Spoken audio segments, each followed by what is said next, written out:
Assalamualaikum warahmatullahi wabarakatuh. Masih bersama Irwan Dani di servis jam lancar. Oke bosku, di hadapan kita sekarang sudah ada jam tangan Alexander Christie ya bosku ya. Ini jarumnya lepas, baterainya mati, namun ini habis jatuh ya bosku ya. Kita nggak tahu kendalanya di mana, tapi yang pasti ini habis jatuh. Mudah-mudahan nanti ya tidak ada masalah ya. Ini bakelnya bagus banget, stainless steel. Kemudian di bagian belakangnya sudah bisa kita lihat Alexander Christie-nya timbul ya. Water resist 5 ATM, kemudian kalibernya OS10, berarti dia memakai mesin Miyota ya.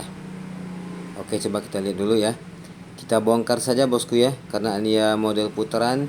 Jadi kita coba putarkan saja bagian penutup bodi belakang ini. Alexander ini rata-rata presisi jadi enak bosku untuk membukanya.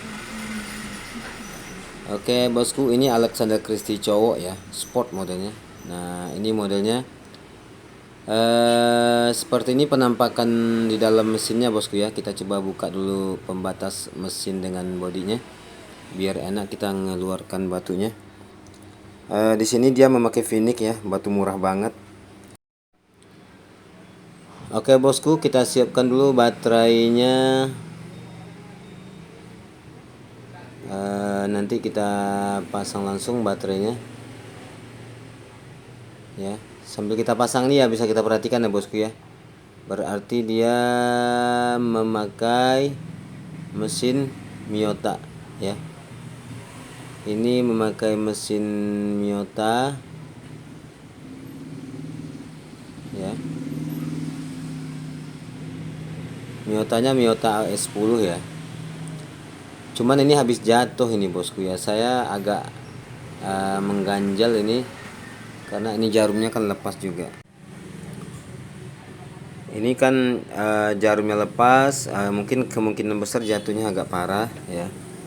Cuman nggak tahu kita kerusakan yang lain, tapi ini yang pasti jarumnya lepas, yang jarum menitnya ya.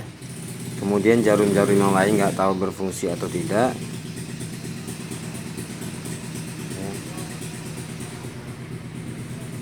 Oke,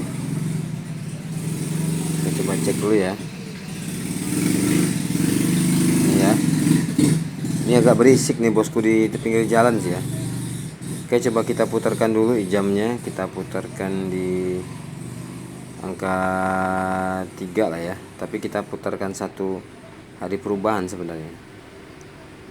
Oke, kita taruh di angka 3 biar enak kita mempresisikan jarumnya. Oke, kita tekan crownnya, akan kita pasang jarum menitnya bosku ya. Kita pasang jarum menitnya. Kita presisikan jarum menitnya di angka 12 ya, karena kalau menit wajib di angka 12. Jadi nggak bisa boleh kemana-mana. Kalau untuk jarum jamnya boleh jam 1, jam 2, jam 3 nggak apa-apa ya. Yang penting tanggalnya kita aturkan dulu. Kemudian kita coba putar seputaran, mudah-mudahan tidak ada yang nyangkut ya. Ini tidak ada yang nyangkut. Saya sanksi dengan jarum detiknya ini bosku. Jarum detiknya yang bawah ini kok nggak muter gitu. Coba kita pakai jarum detik yang utama nanti ya. Kalau nggak terpaksa ganti mesin. Kalau mesin ini sekitar 200-an ini, 200.000 ya, sekitar 150 sampai 200.000 mesin ini OS10. Oke, kita pasang jarum detiknya. Jarum detik juga sebenarnya di angka 12 juga nggak apa-apa.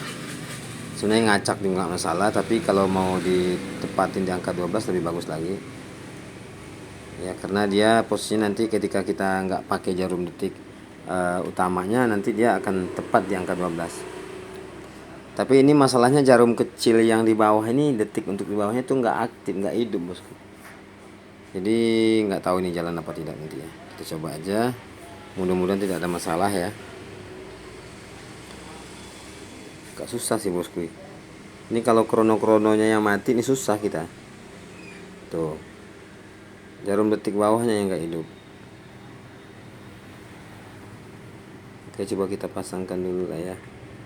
Mudah-mudahan tidak masalah. Kalau memang nanti tidak ada kendala ya nggak masalah bosku. Tapi kalau memang ada kendala, kalau saya main simple aja sih ya. Ini kan jam bagus. Ya boleh dikatakan kalau orang belinya udah positif di atas 1 juta ya.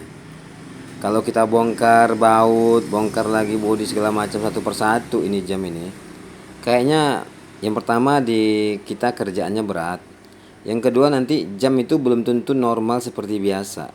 Dan nanti udah pasti nanti kita minta upah servisnya mahal. Lebih baik ganti mesin harga 150 sampai 200. Ini sudah dipositifkan, sudah dipastikan mesin baru, mesin asli, dan tidak ada khawatir baik kita yang tukang servisnya maupun yang punya jamnya. Tapi kalau kita bongkar ini untuk hanya sekedar untuk memperbaiki gear atau roda dari apa namanya itu, krononya, kayaknya nggak sesuai dengan hasil nanti takutnya bosku. Belum tentu dia normal seperti biasa, dan kita nanti pasti minta harga mahal, kemudian juga belum tentu normal. Nah yang khawatirkan kita tidak puas sebagai tukang servis, yang punya jam juga tidak puas dengan hasil kerjaannya, karena namanya barang sudah dibongkar-bongkar baut-bautnya kan.